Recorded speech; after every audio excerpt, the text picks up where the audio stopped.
Existe lugar para performance na vida cristã? Eu quero te provar pelas Escrituras que sim. No entanto, precisamos entender qual é o lugar dela. Se ela se torna um substituto da paixão, do desejo, do anseio por Deus, ela está no lugar errado. Mas se ela for uma consequência, mero efeito colateral, então ela é parte daquilo que Deus planejou. Esse é um assunto importante e eu quero conversar com você a respeito disso. Fique comigo e nos próximos minutos nós vamos entender isso um pouco melhor.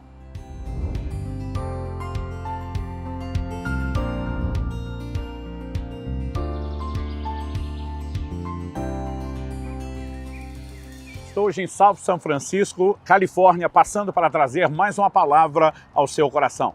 E o ponto de partida e também o trilho da nossa reflexão será Filipenses capítulo 3, versículos 7 e 8, onde o apóstolo Paulo diz: mas o que para mim era lucro, isso considerei perda por causa de Cristo. Na verdade, considero tudo como perda, por causa da sublimidade do conhecimento de Cristo Jesus, meu Senhor. Por causa dele perdi todas as coisas e as considero como lixo para ganhar a Cristo. O apóstolo Paulo usa expressões que normalmente nós usamos para falar de coisas materiais, financeiras, monetárias. Ele está falando sobre ganho, ele está falando sobre perda. Mas é evidente que a conversa de Paulo não diz respeito a nada que seja financeiro. No entanto, ele usa esse linguajar para comunicar a ideia e o conceito de valores. Então, quando ele diz o que para mim era lucro, ele está dizendo o que para mim tinha valor, o que para mim tinha importância. Quando ele diz isso tornou perda, ele está dizendo desvalorizou, perdeu a sua importância. E por que essas coisas perderam a sua importância? Porque houve uma mudança de percepção. E há um entendimento diferente por parte do apóstolo de algo que é tão importante, tão extraordinário, que comparado a essa nova descoberta do que realmente é importante, aquelas outras coisas perderam completamente o seu valor e a sua importância. Do que Paulo está falando? Durante muito tempo eu achava que Paulo se referia, por exemplo, a pecado, o que para mim era lucro, né? Imaginando a vida pregressa, antes da conversão, aquelas coisas que já foram valorizadas, vícios, bebedeiras, festas, baladas. De repente, a pessoa está dizendo, não, eu entendi que isso não produz nenhuma alegria permanente, pelo contrário, traz morte, prejuízo espiritual. Então, o que eu achava que era lucro, eu descobri que é perda. Mas a verdade é que Paulo não está falando de pecado e nem somente de coisas negativas, porque ele usa a expressão considero como perda todas as coisas. E quando ele fala sobre ter como perda todas as coisas, isso inclui coisas negativas, mas também inclui coisas positivas. Na verdade, se olharmos o contexto, os versículos anteriores, o apóstolo Paulo estava falando sobre performance religiosa. Ele diz assim nos versículos 4 a 6 de Filipenses 3, é verdade que eu também poderia confiar na carne. Se alguém pensa que pode confiar na carne, eu ainda mais. Deixa eu fazer uma pausa antes de continuar a leitura. O que é que significa confiar na carne? Essa é uma linguagem bíblica para falar de alguém que se vangloria, né, daquilo que ele tem o poder, humanamente falando, de fazer, de produzir e de realizar. Em outras palavras, traduzindo para a linguagem atual, o apóstolo Paulo está dizendo, se algum de vocês acha que é o cara, eu ainda mais. E por que Paulo está falando dessa forma? Ele continua, verso 5. Fui circuncidado no 8º dia, sou da linhagem de Israel, da tribo de Benjamim, hebreu de hebreus, quanto à lei eu era fariseu, quanto ao zelo perseguidor da igreja, quanto à justiça que há na lei, irrepreensível. Em outras palavras, Paulo está dizendo o seguinte, eu tenho uma fé precoce. No 8º dia eu fui circuncidado. Essa é uma determinação que Deus deu a Abraão quando firmou a sua aliança com ele e com toda a sua linhagem. Seria o equivalente a hoje alguém dizer, fui apresentado e consagrado a Deus na igreja desde criancinha.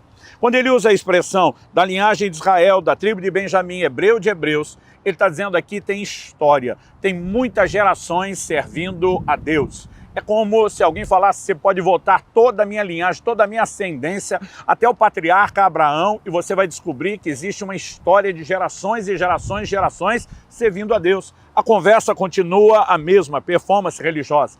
Ele diz, quanto à lei eu era fariseu. A maioria de nós ouve o termo fariseu e pensa só no hipócrita. Mas a verdade é que eles eram parte da seita mais severa do judaísmo. Eram os mais dedicados, o que hoje alguns chamariam de beatos, de carolas. Não tinha para ninguém, quando falamos de dedicação ao cumprimento da lei, como os fariseus faziam. Ele ainda continua e põe algo que parece ser extremamente negativo e diz quanto ao zelo perseguidor da igreja. Mas eu não quero enfatizar o fato de Paulo ter perseguido a igreja, coisa da qual posteriormente ele viria a se arrepender. Mas ele mostra que só fez por causa de zelo. Escrevendo aos Romanos, Paulo explica que existe um zelo sem entendimento. No entanto, zelo havia de sobra. E por último, ele faz uma afirmação ousada quanto à justiça que há na lei irrepreensível. Ele está dizendo, coloque minha vida debaixo do microscópio, da lente da lei, e não importa quantas centenas e centenas e centenas de preceitos, você vai descobrir que eu não furei em nada. Ou seja, Paulo não está falando de pecado ou coisa ruim, ele não só põe todas as coisas, mas ele inclui performance religiosa. Ele diz, mas aquilo que eu dava valor, incluindo a performance religiosa, perdeu completamente o seu valor quando eu entendi a importância da pessoa de Cristo. E aqui eu quero chamar a sua atenção para isso. Muitas pessoas já não levam a sério a vida cristã e não buscam a Deus como deveriam. Mas entre os que buscam, muitos estão sendo norteados por um entendimento e uma motivação errada. E isso é quando eu e você colocamos a performance como um substituto do amor, da paixão, do desejo pelo Senhor. Então, Jesus, por exemplo, em Marcos capítulo 7, versos 6 e 7, citando o profeta Isaías, ele diz, foi a respeito de vocês, hipócritas, que Isaías profetizou, dizendo, esse povo me honra com os lábios, mas o seu coração está longe de mim. Deus está dizendo, eles têm a performance de adoração, mas o coração não vem junto.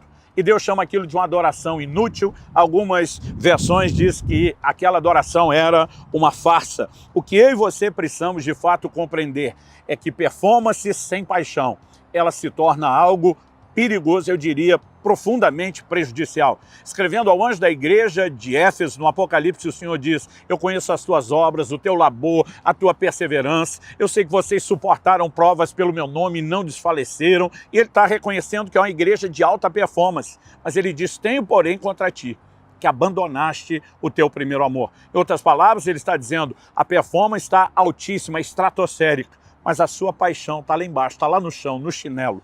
E ele está dizendo, não adianta ter performance sem paixão. Para que a gente consiga entender um pouco melhor essa dinâmica do que é que Deus está tentando corrigir, é só a gente pensar, olhar para isso através da lente de um relacionamento humano.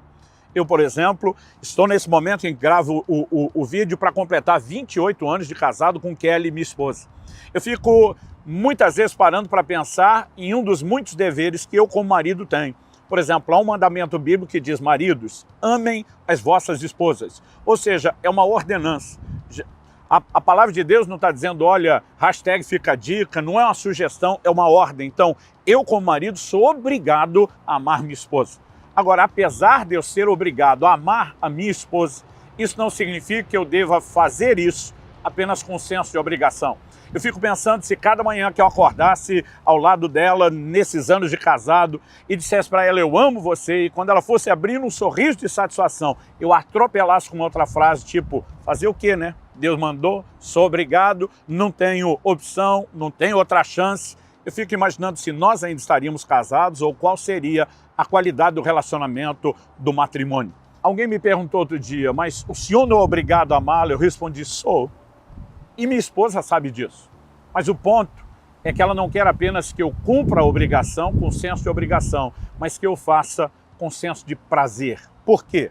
Se eu cumpro a obrigação apenas com senso de obrigação, eu poderia em algum momento, numa dessas conversas, discussões de casais, dizer, olha, eu amo você, você sabe disso, Deus sabe disso, ninguém pode questionar, eu cumpri minha obrigação. Se eu agisse assim, eu estou valorizando o quê? A minha performance e comportamento de marido, mas não a pessoa, não o cônjuge, não a vida da minha esposa. Agora, quando nós nos concentramos na performance, isso nos leva a ficar orgulhosos do nosso procedimento, mas não significa a valorização da pessoa. Se entendemos isso no relacionamento humano, a pergunta é por que não entendemos isso no relacionamento com Deus? Nós somos criados para buscar a Deus. O que Deus deseja desde o início é que de fato nós possamos cultivar relacionamento com Ele. E há uma ordem.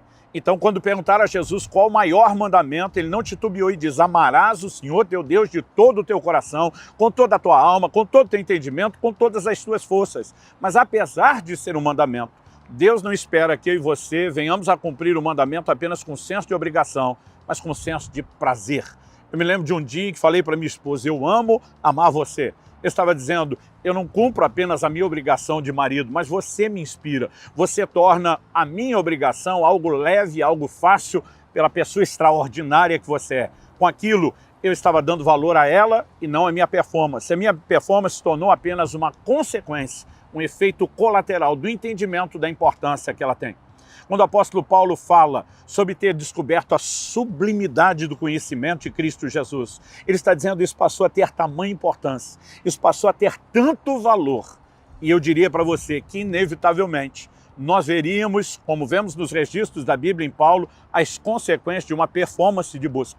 Mas não é aquilo que nós fazemos apenas para que nos orgulhemos de ter feito.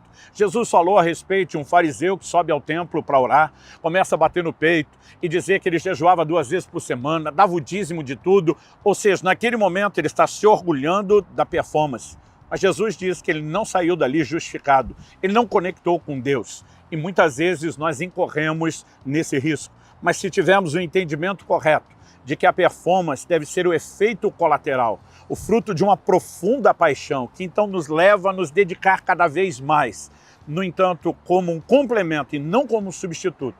Então nós teremos uma vida cristã diferenciada na busca, na dedicação, no trabalho, no serviço, mas isso será uma performance sadia e não uma performance doentia. Então que Deus nos ajude a ter mais do que performance, que a performance esteja lá, mas que ela seja só o efeito colateral, a consequência, que jamais ela seja aquilo que nos motiva e nem tampouco algo que a gente use para se orgulhar. Que no final das contas a gente possa dizer: o Senhor Jesus é tão extraordinário, Ele me atrai tanto que eu quero dar o meu melhor a Ele. Um dia desse alguém me perguntou: pastor Luciano, por que o senhor tem se dedicado tanto a buscar Deus? O senhor está tentando chamar a atenção de Deus? Eu falei: de jeito nenhum. Eu faço isso porque Ele chamou a minha atenção. Eu desejo, eu anseio, eu quero mais dele. E eu espero que esse entendimento também te ajude e norteie a sua busca.